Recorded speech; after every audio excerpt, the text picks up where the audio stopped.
folks, Yamato discourse is finally over, brought to an end by Pirate Warriors 4. Tangible evidence now. Confirmed in Pirate Warriors 4. You can play as Sanji and absolutely fucking wail on Yamato because he's a dude, and it's so good, dude. I love it. I think finally now with this evidence, do you think... Okay, like, of course, like, idiots will not shut up. Do you think semi-reasonable people will stop giving credence to idiots? They should. God, I can only hope they should. Look, we've gone over it before. It's so tiring to see Yamato bullshit with like, oh, Yamato's got boobs. Like, if Yamato was a man, why did they censor his tits in the anime thing? And it's like, yeah, because he's got big old fucking honkers. Because you would fucking rip through your fucking pantaloons yeah, just to get to your penis and start rubbing it so hard you'd be missing third degree burns. Yeah. So maybe instead of like tripping up, you should be grateful. On some Lauren Boebert shit. Beetlejuice. Transphobes watching the Yamato episode and saying Beetlejuice 3 times to themselves. This is all... Look, it's so stupid and so awesome. The DLC on Steam uses he, him pronouns. Luffy and everybody else were just like, yeah, nah, he's part of the crew. Like, he's part of the homies. He's in the men's bath. You love to see it. Just like all the women were like, yeah, no, Kiku's with us, bro. Like, if I recall, I feel like there in the manga, was Kiku there in the bath? Yeah, Kiku was in the women's bath. Okay. She was next to... I think she was next to Hiyori. Okay, sick. And Hiyori was like, oh, like, Kiku, your skin or your hair, something about her skin or her hair. And then Kiku was like, oh, like, yeah. Damn, oh, your skin. That's transphobia right there. Yeah. How? Fuck you. Hiyori to Kiku, what's that? You don't like the skin, how it feels on your body? You should tear it off. Wait, hold on. I can fucking decalcify my pineal gland. It's transphobic because in the movie The Silence of the Lambs, right? Is that the one where the main character is like a cross-dresser who like kills women for their skin? Yeah. It puts the lotion on its skin, else it gets the hose again. Exactly. There we go. Yeah. We got there. It's transphobia. Hell yeah. Dude, hold on. I'm going through this episode because it's the end of Wano. Because I'm trying to see this stupid bath scene. Everything has already been proven to me except one thing. Oh, dude, yeah, she's... Yo, Law is an asshole, dude. What?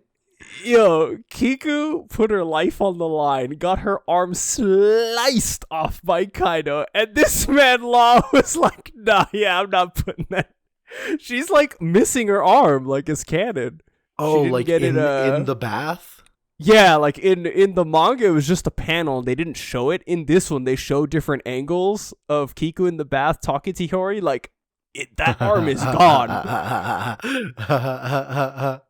Dude, fucking Surgeon of Death. Not because of anything else in his reputation, but because he's transphobic. He refuses to perform any surgery on trans people. Yeah. Yo. Law, damn, and you know Law should be, with all intents and purposes, like Law should be the ultimate like trans aligned doctor because he got his gender temporarily transed.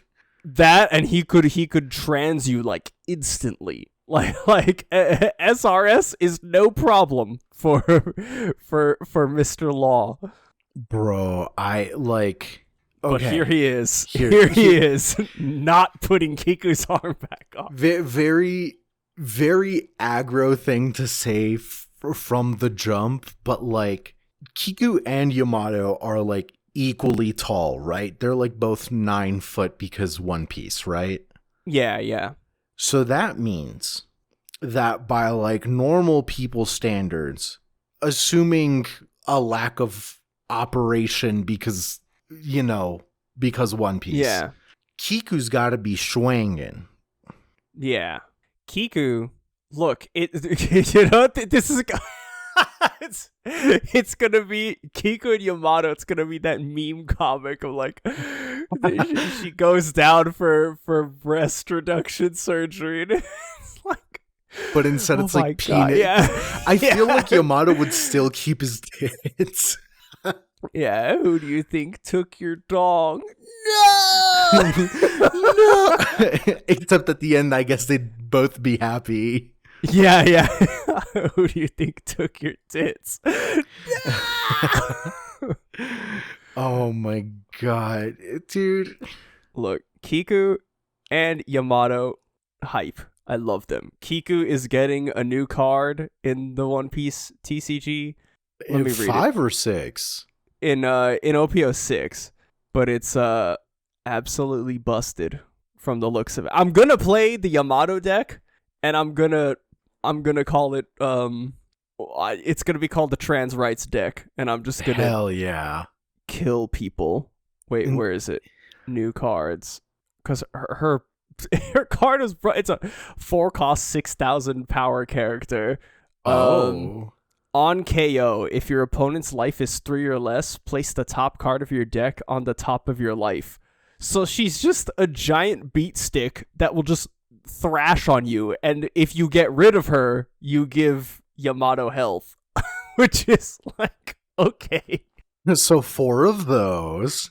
Yeah, and then it has a trigger. If your opponent's life is 3 or less, play this card for free. So, okay. It's look, it's gonna be good. OPTCG 10 out of 10. Yeah.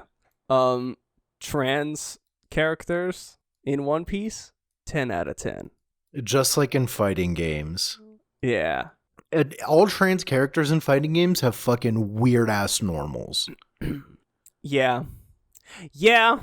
Trans characters, dare I say, are the funnest characters to play because they just get it. I think they just get it.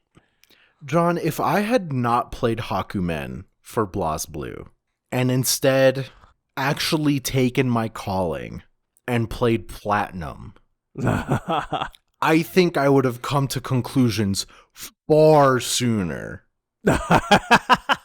We would have learned things about ourselves. And you also would know the little tidbit that rock, paper, scissors? Yeah, the rock, paper, scissors. Platinum, the Trinity, and BlazBlue has a mechanic that only exists in the mirror match with themselves. Their A button, which is like the jab, their light punch, every time you throw it, or every time you do it with Platinum, they either throw out rock, paper, or scissors, and they say like whatever one they do.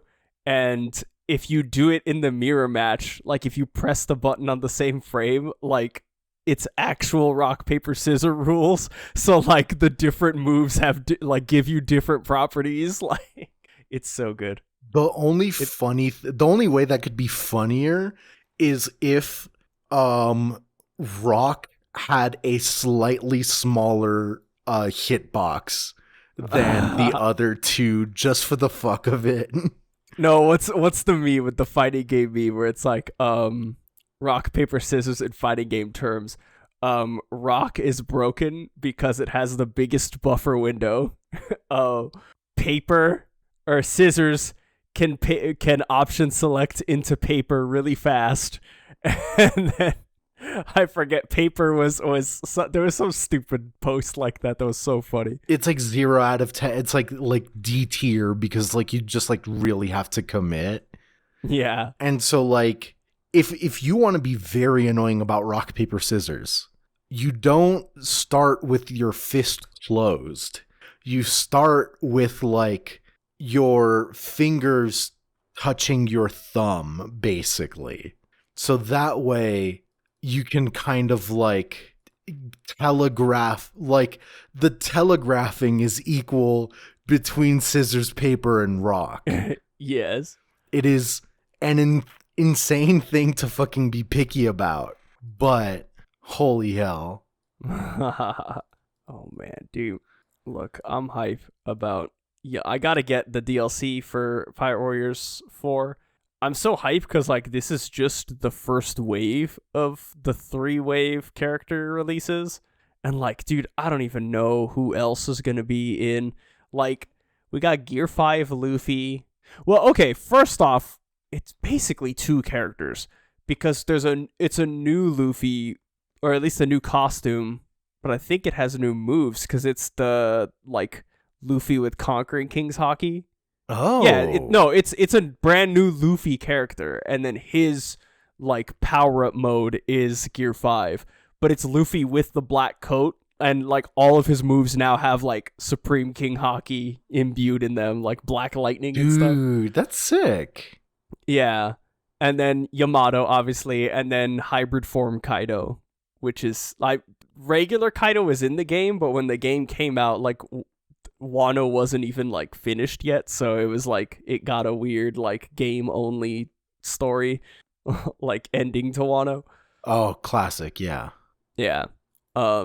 Which in hindsight they did kill Big Mom and Kaido, I think, in the story. So foreshadowing? Maybe. Oda said, yeah, confirmed. Put him in the trash. Yeah. But yeah, the next pack is the Uta one.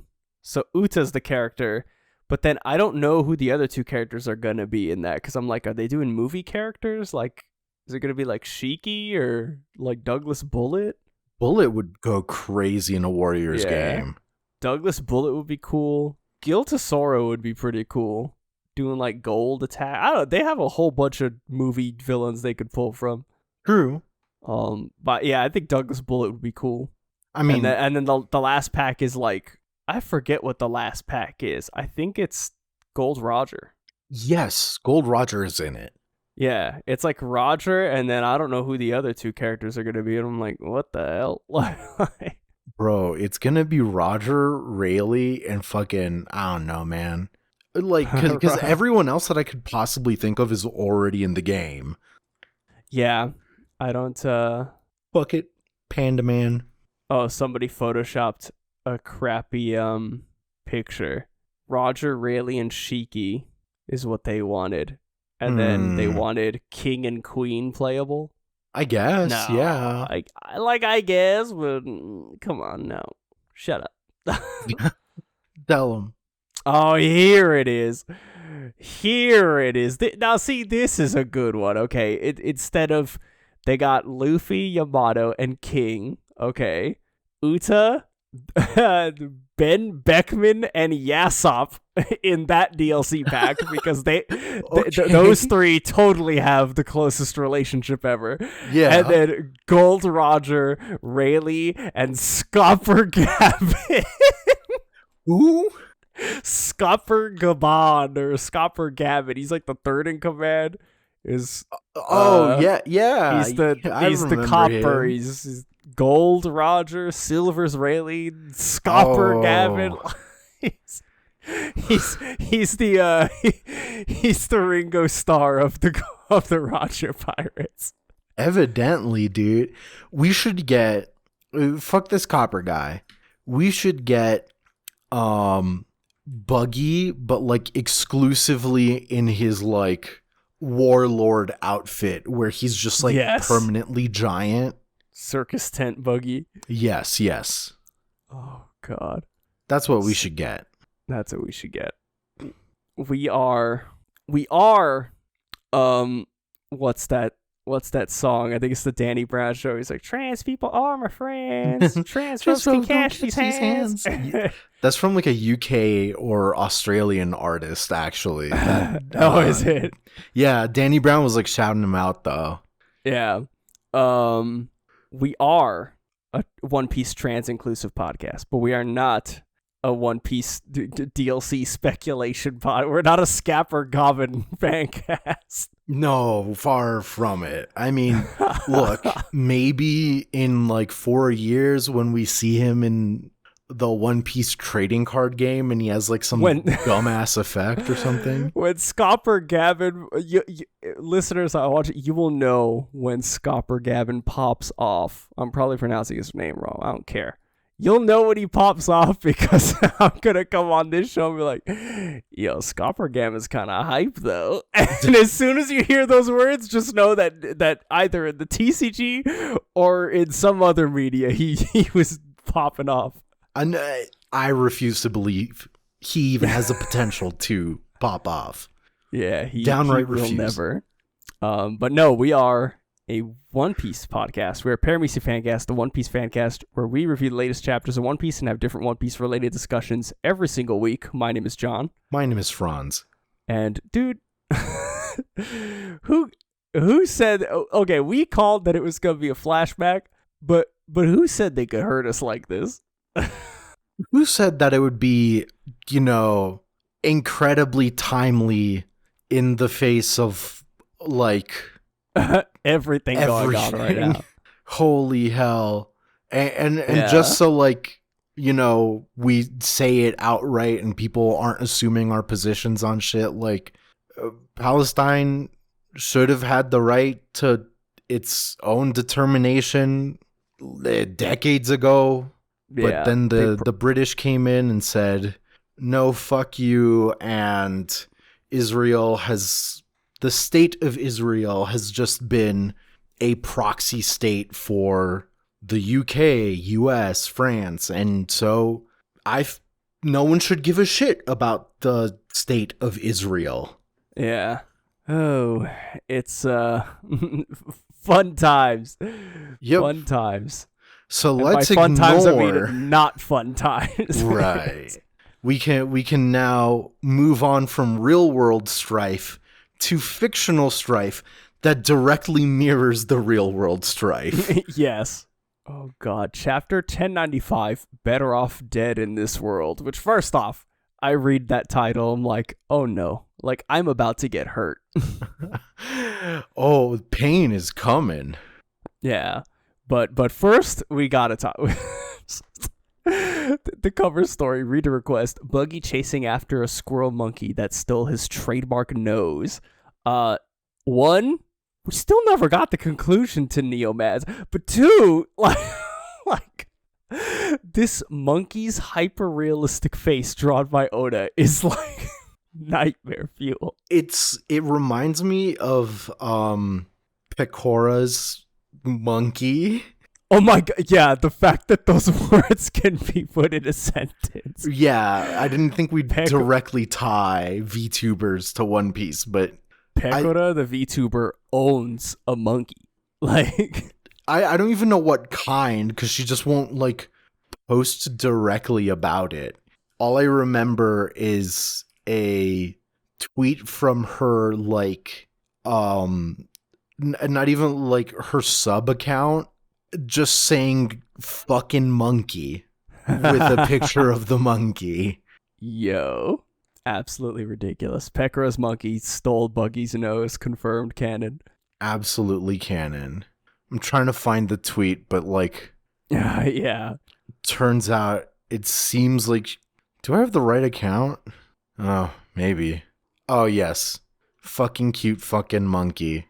I was like, it's really hard to decipher between all the, like, Fate Grand Order screenshots and, like, yes. other, like, gacha game screenshots. Yes. But I got it. Call it investigative journalism.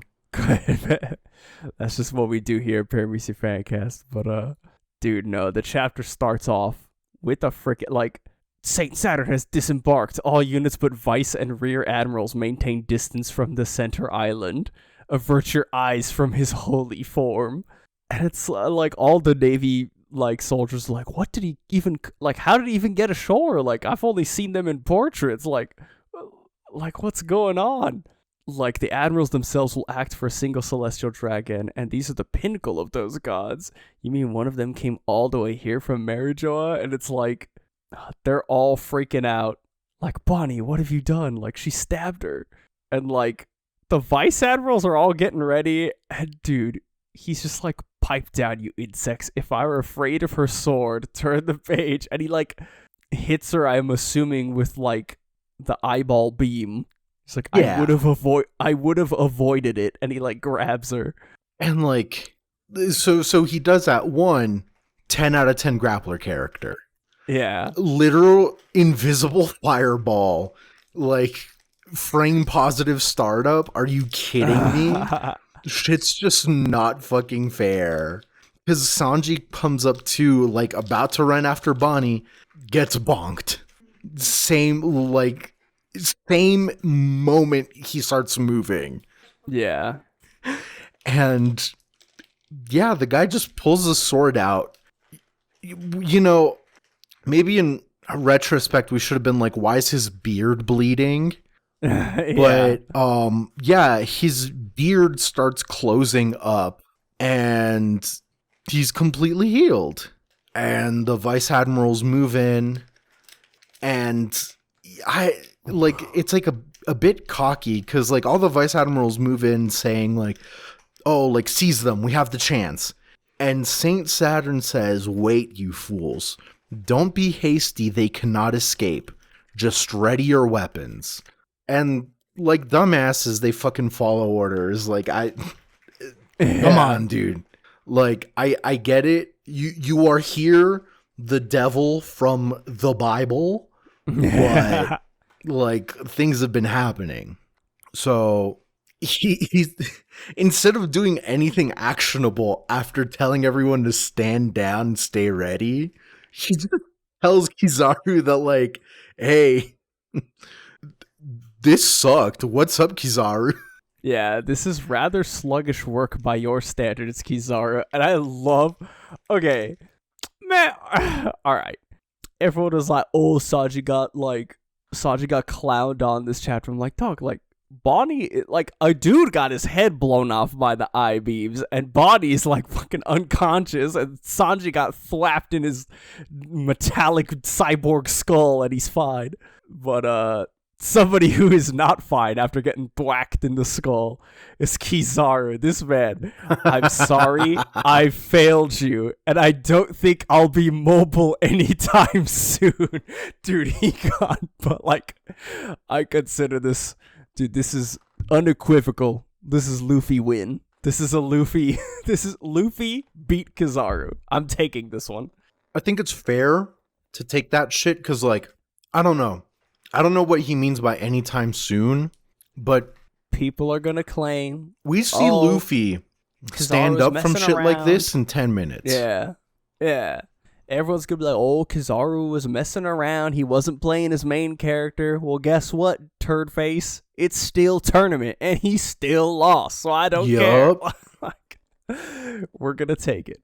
But, even Saturn is like Kizaru says that, and Saturn's like, I think I can understand why, while he's looking at Luffy, and he's just like, let us see, as he's about to like stab Luffy with his weird foot.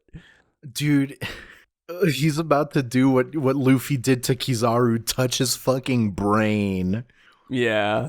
But Frankie comes in, punches Luffy out, which 10 out of 10 gag. Thank you, Oda. Yeah, I love the blood coming out of Luffy's mouth. Yup.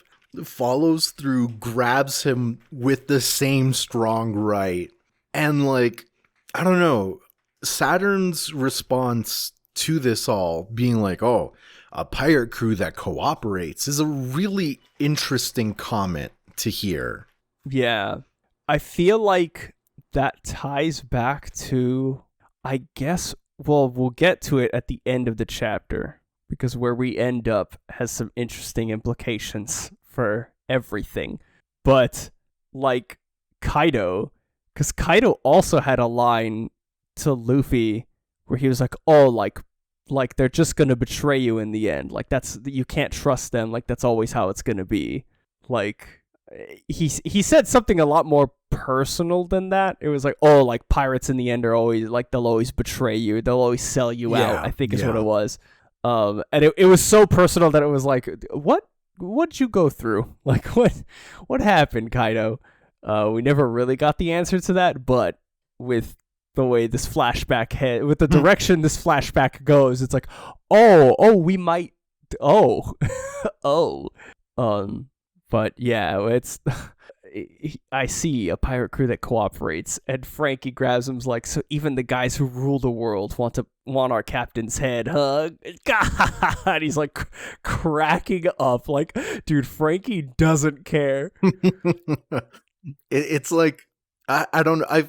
To me, it feels very like he's trying to like play up and be like, oh, we're big strong now. Like, come on, man. Oh, man. So good.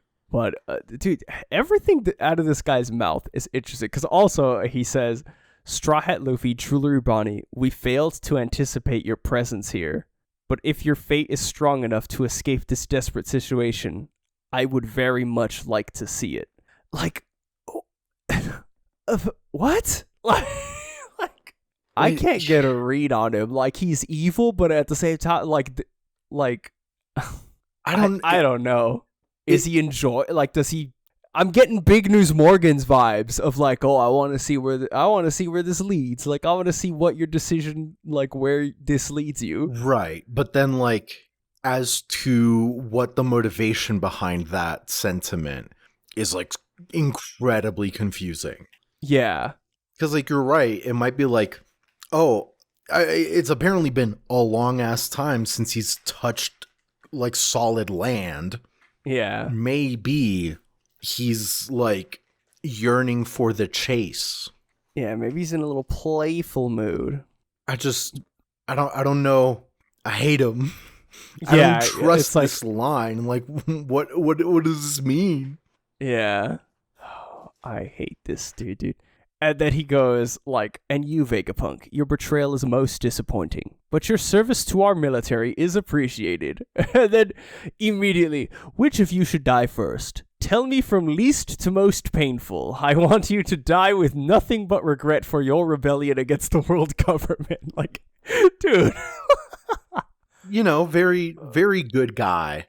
Very, very normal and ethical way of decide. This girl boss is here to bring new rules to state-sponsored executions.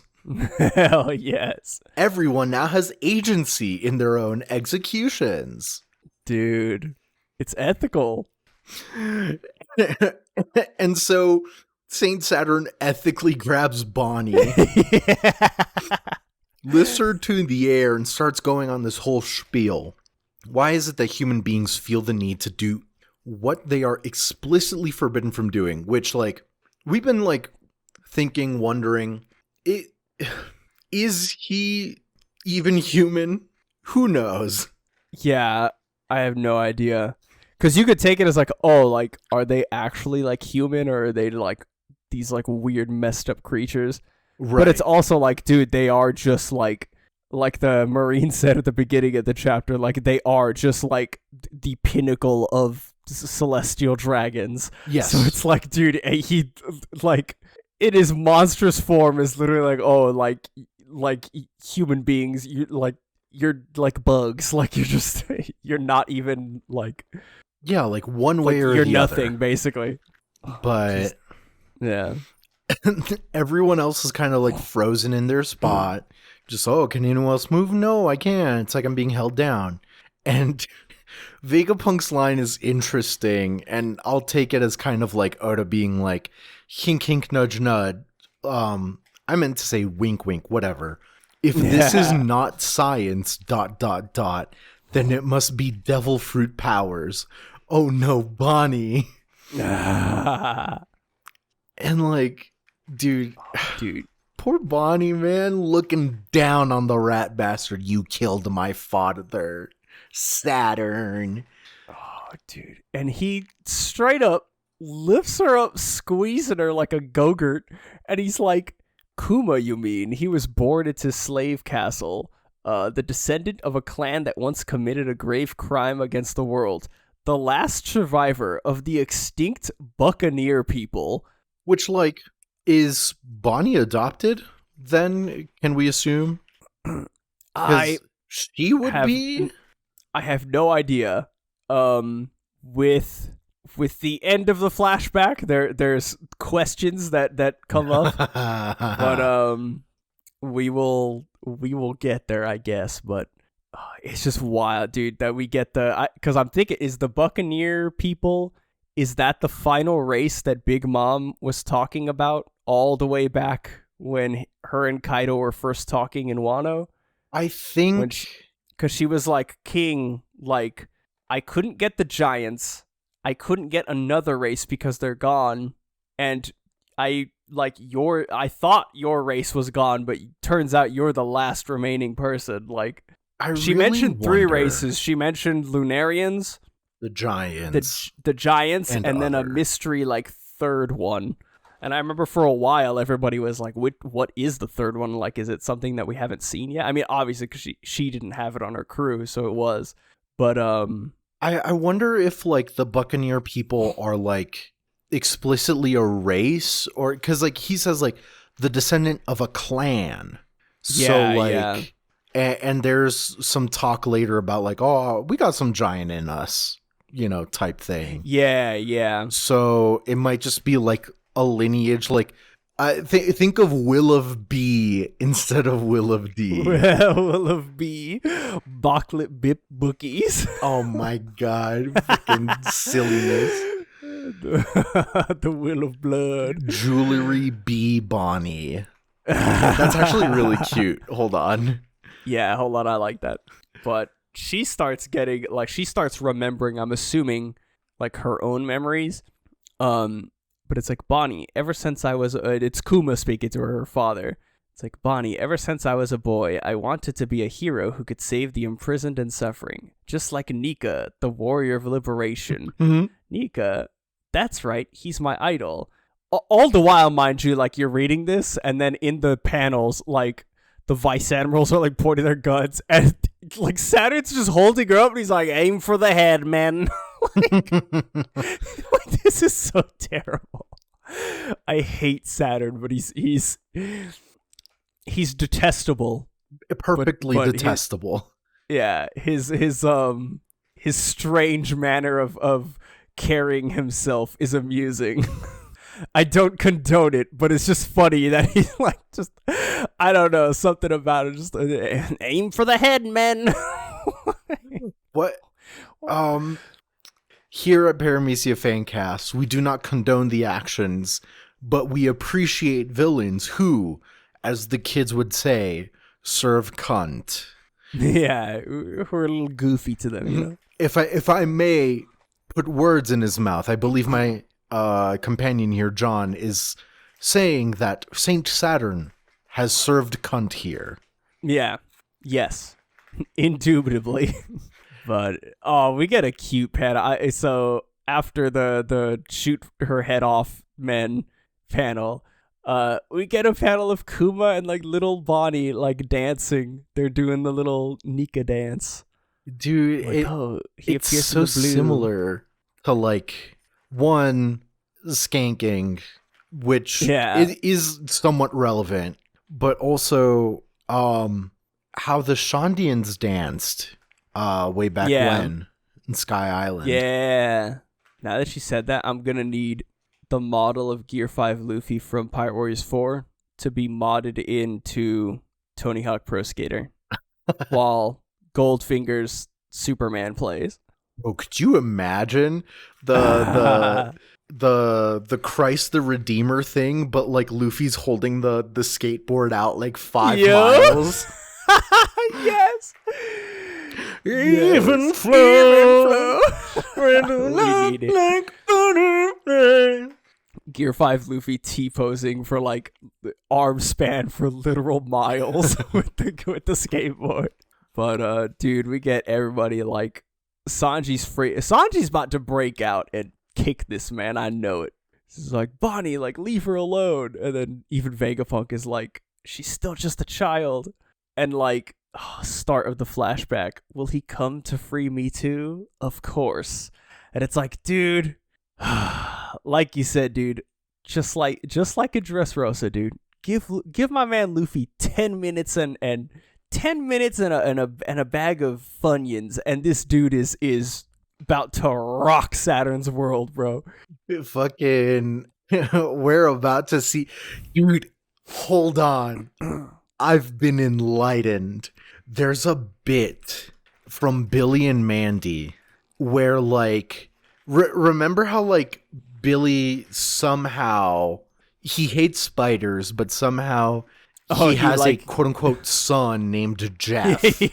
Yeah, he has a son named Jeff. And like he calls in an exterminator. He keeps Jeff in the basement, and he calls in an exterminator and says like, "Oh, like come on in and like squish the bug." And it's just some like cowboy dude like, "Oh, that's what I'm here for, son." And then he like walks in and he's like, "I'm gonna need the bigger boot." And with one giant boot.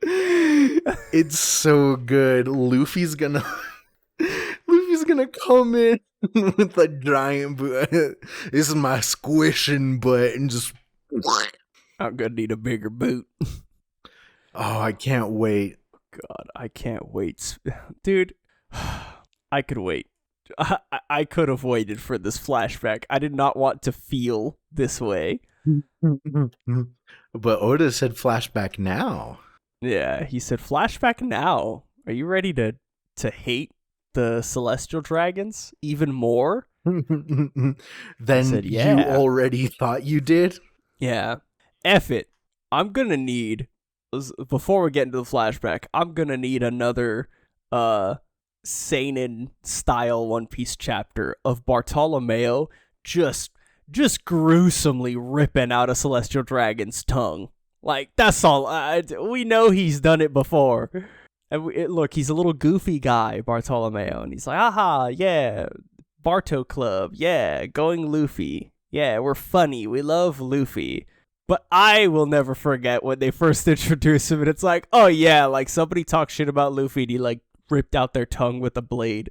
I think that's a real one. I need that, but with one of these celestial dragons. We're going to end up getting a fucking like I don't even know what piece of media to compare it to, but we're gonna get some shit, and boy, it's gonna taste good. I hope, because like Kuma made it past.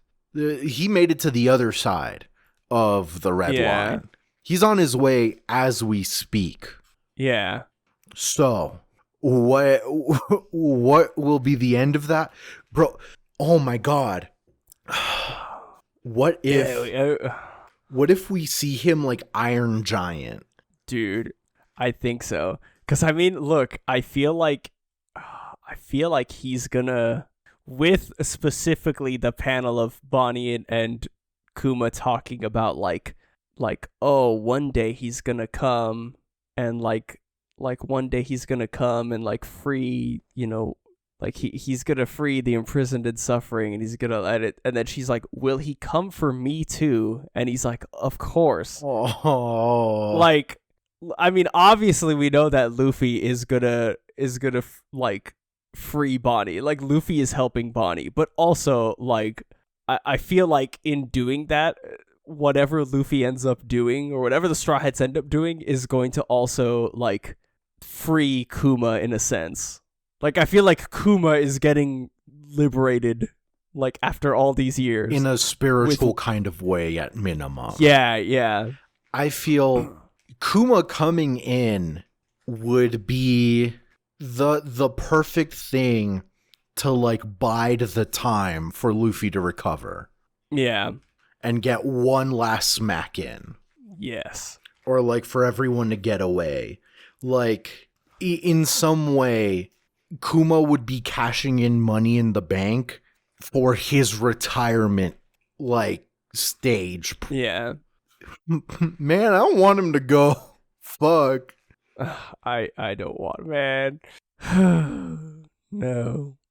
Let's just get to it, man. I'm gonna start crying. We get flashback 47 years ago, South Blue Sorbet Kingdom. It's a big, healthy boy. Congratulations. I'm so glad that you've come out to see us. Kuma. And Kuma's dad is like, doctor? His blood? Don't worry. I won't speak a word of it. And it's like, oh no. Like, they know. Or at least he knows, but he's trying to keep it under wraps still, which is like, okay, but why? Right.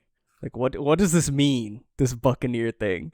Like, I'm sorry, Clap, run for your life. Government agents showed up at the hospital. I'm so sorry.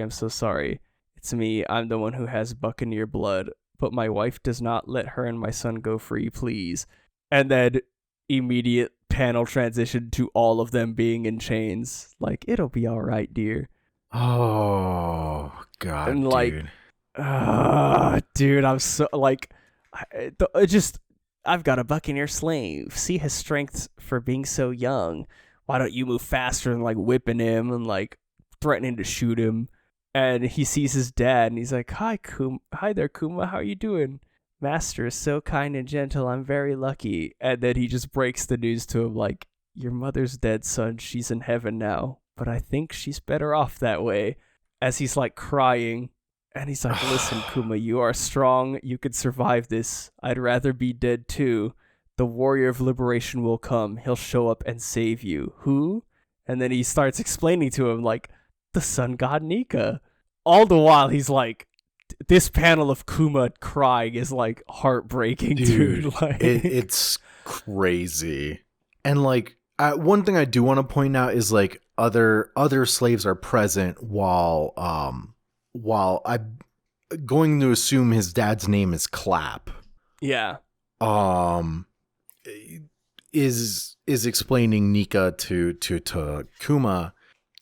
Everyone's kind of just around, and he's a legendary warrior whose story is told throughout our Buccaneer heritage.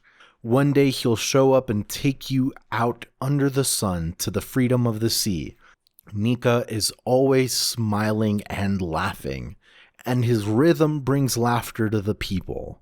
And he starts, singing the rhythm, do da da da doom da da da doom, and Kuma laughs, and we get a splat sound effect, blood on Kuma's cheek, and a celestial dragon, smoke coming out of his barrel, telling them to pipe down, having presumably just shot his father dead. Yeah, just shot his father dead. Which, mind you, like, throughout the panels, like, okay, his father's, like, shot and beat up. And then when he sees him again, and he's like, oh, your mother's dead, his eyes all, like, bruised. And then when he's telling him the story of Nika, like, his eye is gone. Like, you can see the stitching over his eye, like... Yeah, he lost his eye. Dude, this is messed up, dude. I hate this. I don't want to be here. Oda, I don't want to be here anymore. Oh, this has gotten too real. Because then I got to see Dipshit's dad on the next page. But 38 years ago, West Blue. You've waited 3 long years, so now it's time again for our great sport, the native hunting competition. Our arena this time shall be the unaffiliated land of God Valley, which is like, oh, and we're seeing God Valley, the island. This place, which has the audacity to name itself the Valley of God, possesses ample natural resources. We will hold our customary manhunt here and claim this island for the world government. How dare you intend to kill my people for a game? It's insanity. This is our land. Your Majesty. And they some guy slices him, and you can see a little crescent moon. And you turn the page. Holy Knight Saint Fairland Garling. Dog, it's freaking Shanks with Denjiro's hair. I'm so mad. Yeah. Oh, not so fast, Saint Garling. No head starts. He's already struck down the king of the natives. Heavy favorite Saint Garling will start with negative 10,000 points. The handicap will make for a better competition. In addition to the rabbit natives, we have a selection of problem slaves and criminals to hunt. And, like, it keeps going, but let's just... Okay, so... this is the God Valley incident. Without whatever's a doubt. about to happen here. Yes, 38 years ago lines up exactly perfectly. Yeah, so now we're getting a little bit more expansion on it. So this is the reason why the celestial dragons were there, but like now we just have to know like why were they in danger from Zebek? Like, what was Zebek doing that endangered them? Right. Like, it was... There's no way Zebek was one of the captured slaves. Like, Zebek came there afterwards with his crew. But, like... Because they specifically said that, like, I think it was Branu, and, like, when they were going over the... Oh, no, it was Sengoku. Sengoku was talking... Because Branu was presenting the original Emperor's, like, bounties in that chapter, and then Sengoku was like, oh, the God Valley incident was when Gold Roger and Garp worked together to defend the Celestial Dragons. And it's like, what? Excuse me, what? Like, yeah. Why? And it's like, dude, this is even more eerie to me, because it's like, okay, we just got a whole flashback of these guys being absolute, like, garbage. And you're telling me that Zebek was there and was doing something so even more horrendous that Garp and Gold Roger were like, nah, man, like we gotta stop this. So, like, I wonder... I mean, obviously it was something like taboo. Right. Like, not like world-ending, I'm assuming. Right.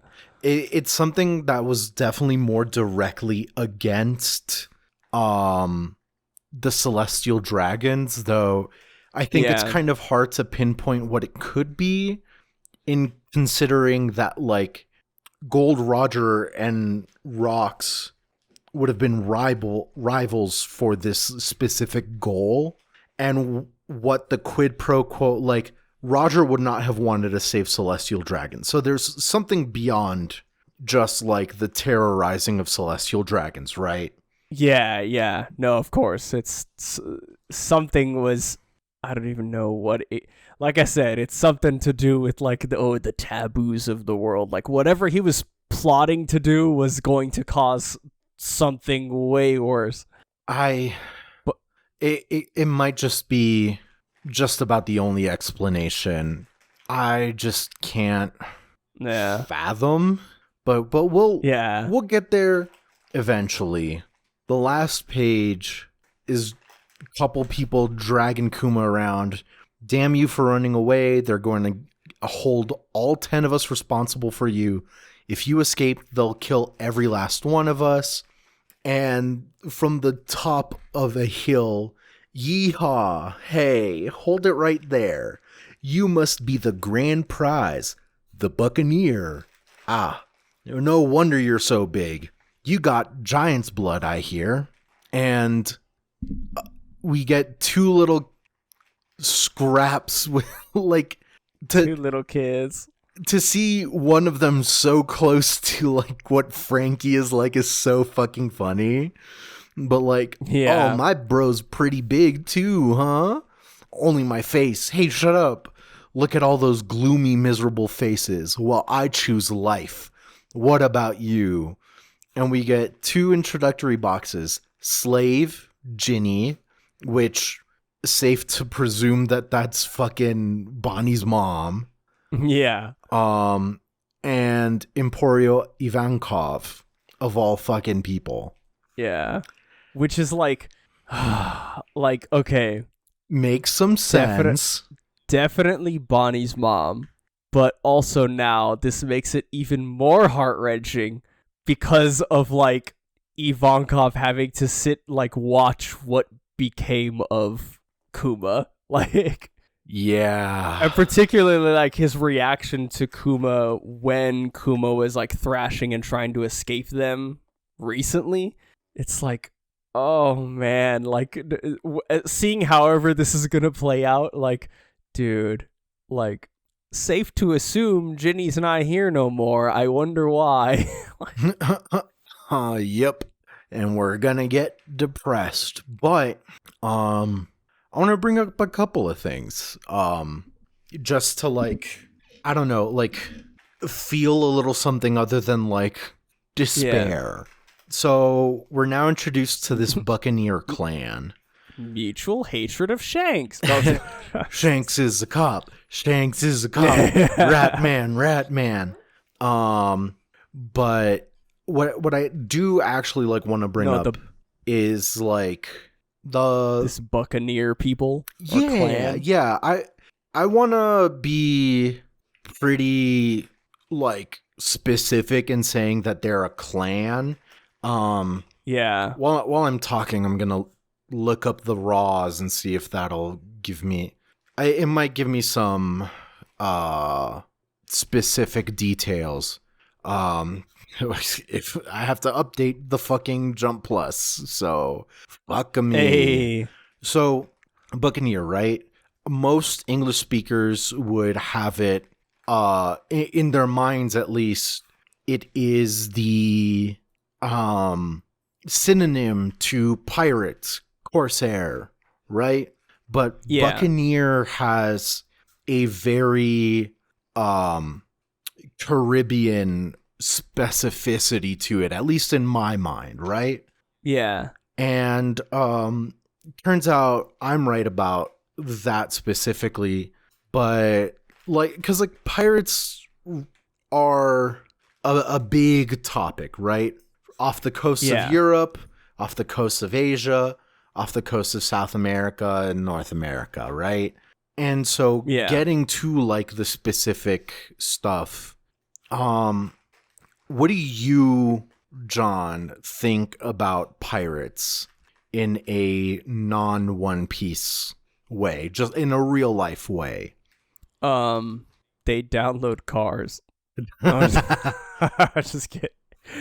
No, yeah, it's like, you know, I don't know. The One Piece way of looking at pirates likes to put it in like more of a better light than I think normally is put on them. And I guess there is some kind of varying degree of like, okay, like on like the lightest end possible, pirates are like full on like just anti-establishment, anti-capitalist, you know, like fighting for the people or whatever. Sure. Like that's on like the most generous note. And then it's like, no, in what really probably happened is they don't care about anything and they're just using it as an excuse to like take everything. Right. So I think there can be a lot between that, right?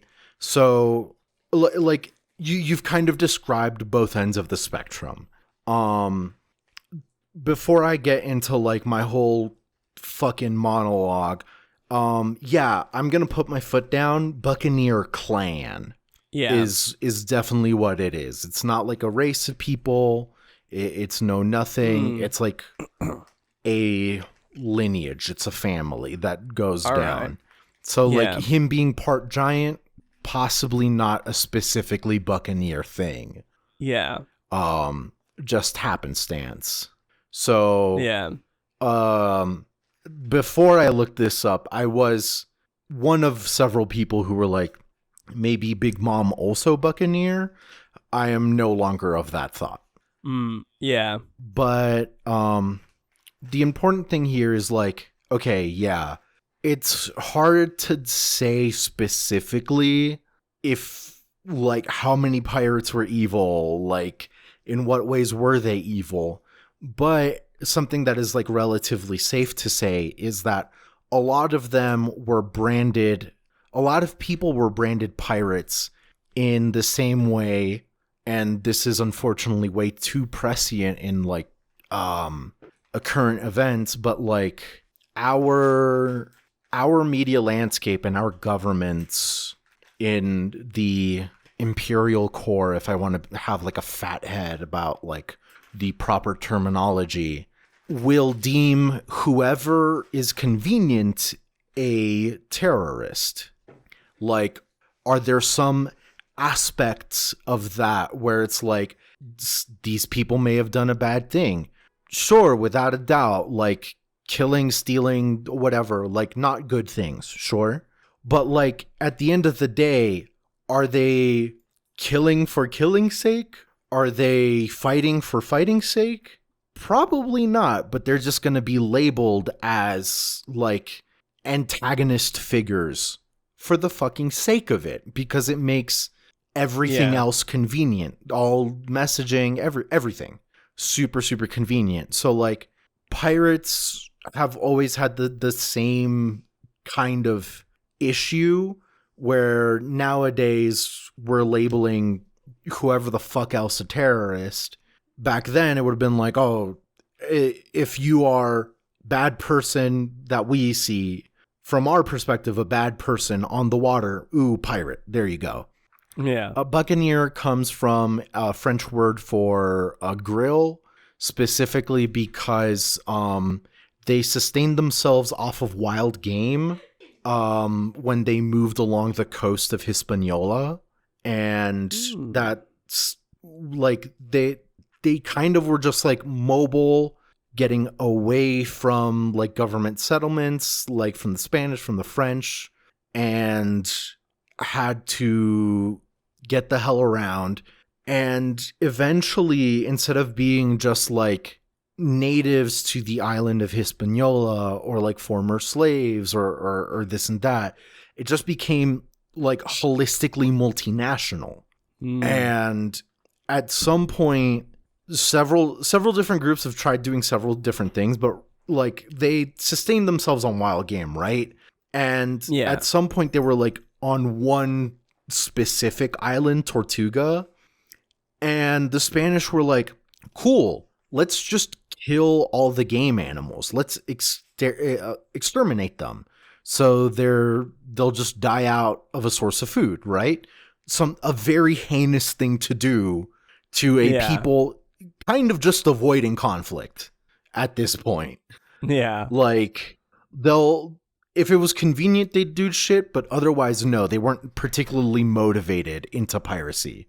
Until that point, when they were like, oh, our way of life is being threatened, so much so that we cannot stand by any longer, for it will mean our certain death, our certain and collective death.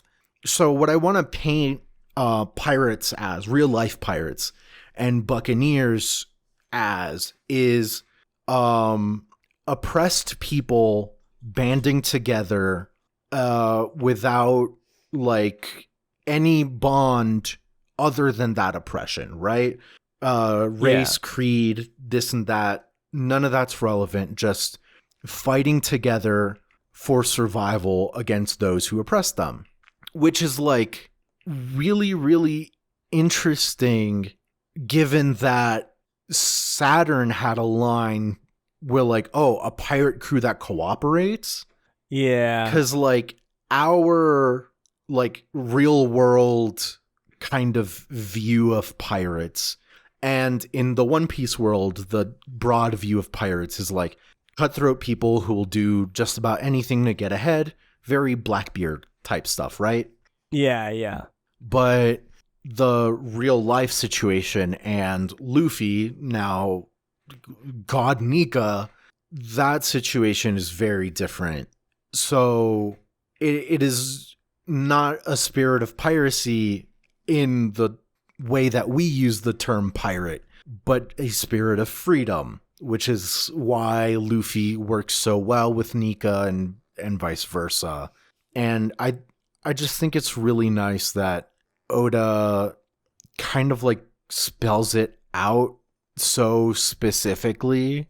Yeah. Because like, okay, Kuma's a buccaneer, Kuma's a big guy. He's a giant, but I don't think it's because he's a buccaneer. He's just kind of like a guy who's been put together of all nationalities and creeds that came under the buccaneer umbrella, you know? Yeah. Like, a good example would be like voodoo or santeria, right? Like, yeah.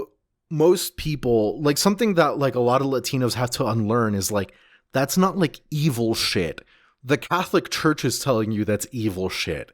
Yeah. It looked like in some way it quote unquote looks quote unquote evil because you kind of recognize it as Christianity, but everything just seems incredibly different. The reason as to why is because these people fought so strong and so hard to keep their their inherent beliefs, either what they brought from their homelands through the slave trade or like what they kept after being oppressed for so long. Yeah. And the word is syncretized their beliefs with the oppressor's beliefs in order to survive. And that kind of in some way it is unfortunate that had to come to pass. Yeah. But it also shows that like humans will come down and like do what they absolutely must to get through the times, and like cooperation in that same sense will get you there. I don't want to get into like Caribbean, Central American like race relations because to be honest, those populations are not ready for the fucking conversation. Like if y'all want a fraction of the context, there's like a bunch of memes about like how Dominican people with like dark skin will be out here saying with their full fucking chest that they're not black. And that is a whole fucking bag of worms that would take me another hour to unpack. So I'm not going to do that right now. But there's some go look some funny memes. Go look funny memes. No, I think it's super interesting, this like introduction to the Buccaneer clan, and like because at this point it's like, okay, like, you know, the Will of D obviously, but it's like, who else do we know that is a Buccaneer or has Buccaneer ties, I guess? 'Cause there has to be more people. Like, are the Giants Buccaneers and he's like a descendant of? Right. Like, there is some tie as to like maybe which Giants rather were Buccaneers or related, had relation to Buccaneers. Is Kuma like genuinely the last surviving Buccaneer? Is Saint Saturn using that phrase as an assumption that like the teachings of the Buccaneers stop with him, perhaps, or the story of the Buccaneers? Yeah, because like, oh man. Well, I mean, because now that, because if it is based on that, I mean, like if he's saying like, oh, like Kuma was the last because he's unable to pass down like, you know, the teachings or whatever, and it's like, dude, like Bonnie has seen his memories, like all of them. That's true. So Bonnie is now like unofficial second to last member of the Buccaneers. Right. Something that like as much as this guy is portrayed as some god or whatever, like he's not going to know about what Bonnie just learned. Yeah. I do want to say that this flashback and this sort of puts things in the timeline for me that I think are like, oh, like maybe that's it, and that's kind of cool. The first thing, this God Valley incident specifically, when they talk about like, oh, their great sport, the native hunting competition. Our arena this time shall be the unaffiliated land of God Valley. We will hold our customary manhunt here and claim this island for the world government. And in the current timeline, there is only one island that is unaffiliated with the world government and has been for I don't know how many years at this point, like generations, and that's been Wano. And I think this to me cements the theory that Ryuma killed a celestial dragon. You know, instead of like an actual dragon. They came to Wano, an unaffiliated land of the world government, and they held their manhunt. And the samurais were actually the only people to be able to hold them off. And Ryuma killed one of them, and so they got out of there because, you know, they're pussies, and they ran away. And because of that, like, the world government has just never attempted to go after Wano again. Right, and like whatever, like 500 years back or whenever Ryuma was still alive, probably let's call it like 300 years, something reasonable. Yeah. I don't know what the timeline like, is, but it's something crazy like that. Yeah, could have just we could have had like Ryuma kills the dude, they like tactical retreat, quote unquote, and in that time they raise Wano's walls, quote unquote. Yeah. And bring it all up. Because that way... because Wano also has... God, I forget the name of the metal. But it's like the specific metal that the weapons were made out of in Dressrosa. That the Revolutionary Army were like, yo, like, they have all these weapons. Like, where are they getting them? Then he's like, oh, like, Joker is Doflamingo. Like, he's the underworld dealer. He's the arms dealer for Kaido. And, like, Kaido's in Wano. Like, that's where he's getting them.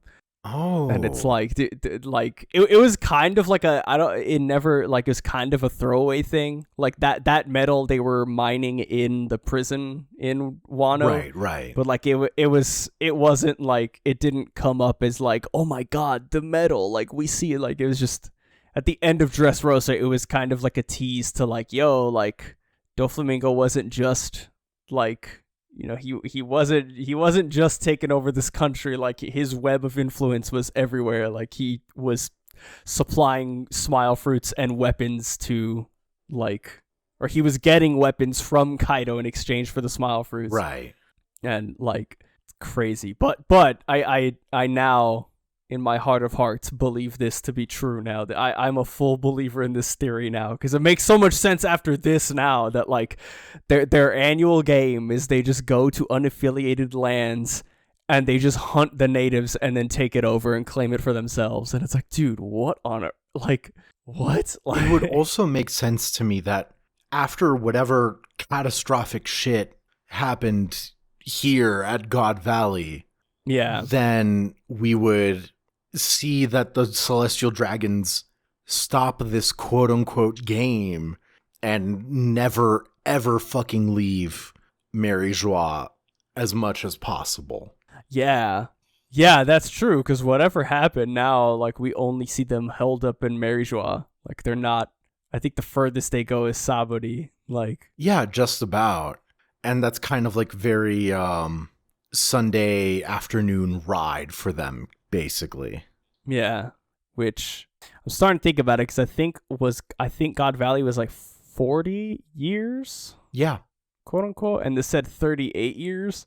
So there's like a 1 or 2 year like gap between when this started and then like the God Valley incident. Which would also kind of make sense. I mean, okay, this is just like... I think we had an about 40 years. Yeah.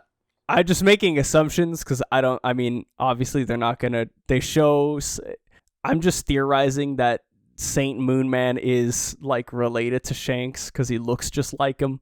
But, like, I don't see no baby Shanks. But then again, Oda's not going to be like, baby Shanks! Like, just throw him in a panel. Let's all be insane and double check every single panel from every chapter from here on out for a treasure baby chest. Treasure chest watch. For 2 years, he was holed up in that treasure chest, dude. Yeah. That's what's going to end up happening. Oh, man. No, the other thing I wanted to bring up is with Kuma specifically, because we haven't gotten the full explanation of everything yet, right? Yeah. But we know that Kuma had programming in Saburi. His like the final thing he was allowed to do before they like completely stripped him of his humanity was defend the Thousand Sunny in Saburi. Yeah. During the time skip. But he was also there to intervene when they first got to Saburi and pop them away to right where they all needed to be to get the training, right? For the 2-year time skip. Right. And it's very apparent that, like, because, like, even I think Kizaru, like, Borsalino says something to him in Saburi, like, he says something like, what are you doing here? Like, why are you, like, something along those lines was said to Kuma. Now I'm starting to think, okay, like, walk with me, talk with me here. Let's go down a little bit. Kuma, his entire life, is being told the story of the Sun God Nika from his father. He even passes it down to Bonnie. The first time we see Kuma is, like, I think it's, like, right after we see him and Doflamingo for the first time, right after Crocodile loses. It's, like, right after Alabasta, because Crocodile is, like, no longer a warlord. Okay. And then they have that scene where the angel guy or whatever is like, oh, I think my zero bounty loser would be good for warlords. Lafitte or whatever. Pepe Lafitte. Anyways, that happens, and then Skypiea happens. And I think this is very integral because there's one character that we know who was on the ground that also saw Luffy's silhouette, and it was Bellamy. He saw Luffy's silhouette in the sky. Oh, right. And that's when he, like, realized, how wrong he was. I'm wondering if Kuma also saw the silhouette, and that's he realized, like, oh my god, like, this kid is Nika. Like, maybe not, he knew, maybe it wasn't a thing of, like, because I don't think his father, there's no way that they're like, oh, the Sun God Nika is held within a devil fruit. It's like, right. No, it's just like this thing, like, this being is the Sun God Nika, or the second coming of, or, whatever. So I'm thinking that when Luffy's silhouette was flashed across the sky at the end of Skypiea, I'm thinking that Kuma saw that, and that's the reason why Kuma is, like, before his robotization, like, hellbent on helping the Straw Hats. I like that. I really like that. Yeah, it's I think it works. There might be some holes in it somewhere, but it's like, I think that would make ultimate sense as to, like, why he went so hard to, like, test not just Luffy at the beginning, but also, like, to test Zoro and Sanji to be like, oh, like can you handle the hurt, when he does the nothing happened moment. Yeah. Because he wasn't there to, like, kill Luffy. Like, he explicitly was there to prove a point to, like, Zoro and all of them, and then, or, like, to heal him, I guess, because he did take all the hurt out of Luffy, and then he was like, dog, you want this? Like, but then, yeah, it's like pre-time skip, like, it's very apparent that he popped them away to those specific places for a reason, like places where they would get stronger over the 2-year time skip. Like, he just somehow knew. And then even, like, defending the Thousand Sunny, and, like, dude, it to me, it all makes sense with learning that he knew about the Sun God Nika lore from his father all the way back then. Yeah. That, like, I'd be excited to see if that is the case. Like, that, like, oh, like, somehow, some way he just believes that Luffy is the second coming or whatever of Sun God Nika. I feel like this flashback we're getting could, like, tie into, or is exactly whatever Bonnie saw.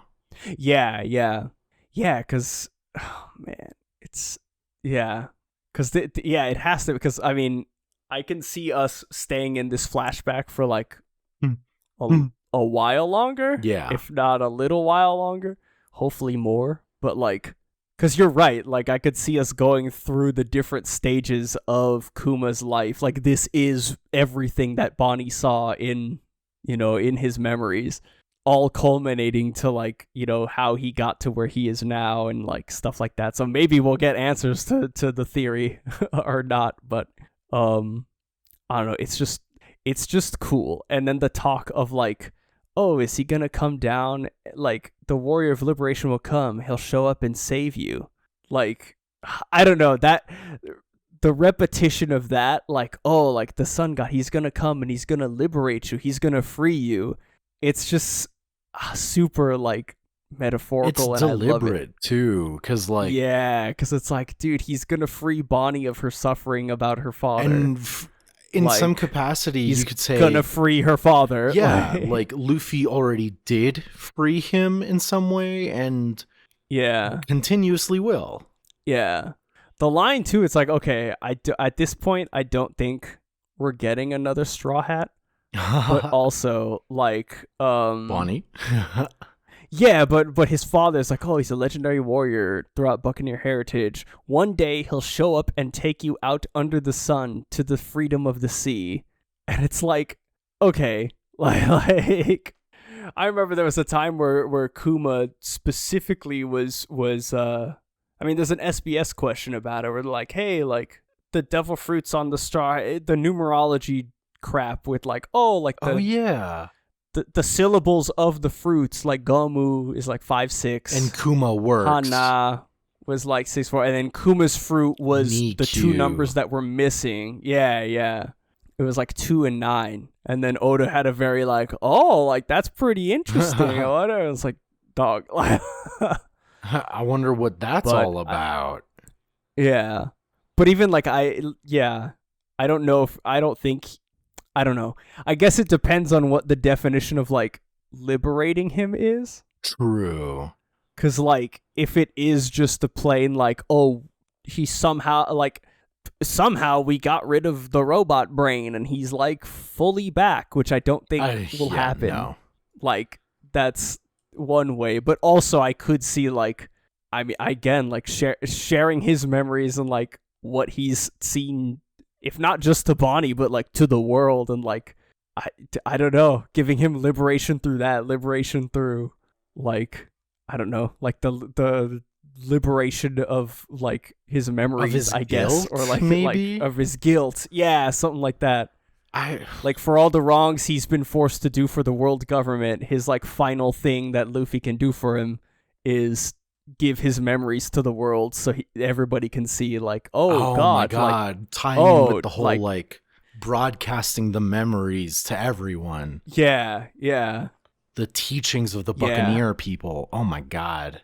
Liberation is passing on the teachings of the Buccaneer people. Like, oh man, there's a lot to chew on with this flashback. It was really good. The beginning of the chapters also, like the lead up to it, is really good. But everything that's here and that it means, oh man, this has been a good one.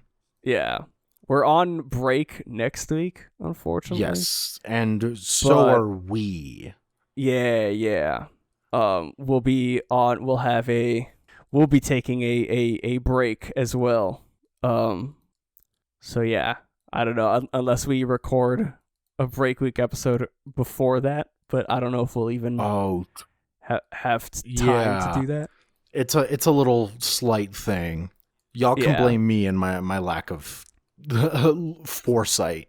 But if you want to blame me directly, you can go to our socials. We are at Paramecia Cast on Twitter, Paramecia Fancast everywhere else.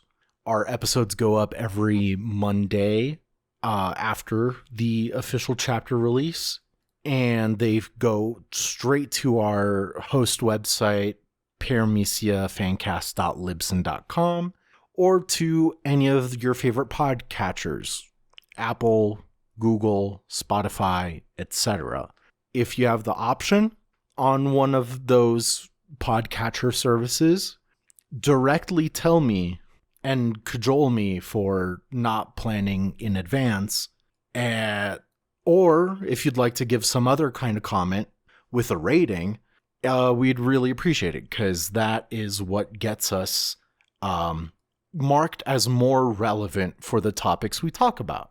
Yeah, that is SEO and word of mouth is like the way. It's the way that we've gotten as big as we are, and we can't thank every one of you listeners enough for that. Seriously. interact with all of your favorite content creators on whatever platform they're on, because it really does help them. Now, if you'd like to help us, if you're able to help us and would like to in a monetary way, you can go over to our Patreon, patreon.com/Paramecia. All the support on Patreon goes towards, again, bigger hosting limits for the hosting site. You're already listening to one right now. If you look at your timer on this episode, or you're getting beefier episodes because of the Patreon support. So thank you all so much. It's also just going to be going towards better equipment in the future. Like just things that'll make our lives easier. Hopefully at some point, like we can get an editor to offload some of the work from both of us so we can focus on creating funner stuff too.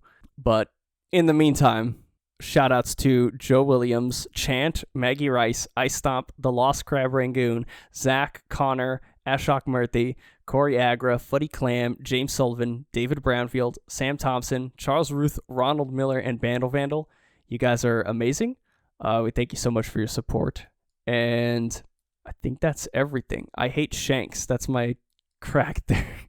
My crack theory is that Shanks sucks. Shanks can grow hair out of his amputated arm, and if it does grow, it grows in a crescent shape, showing us that he is in fact the Figureland child. Yeah. Confirmed.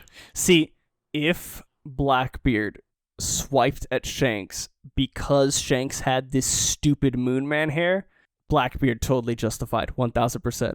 You know? I'm with Blackbeard. I stand with Blackbeard.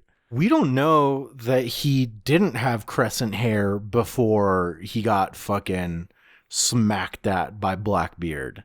Yeah.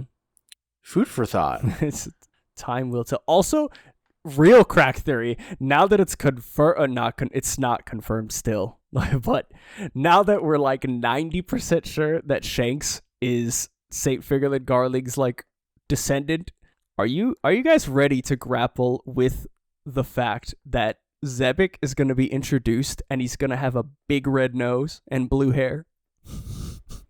I'm so fucking ready.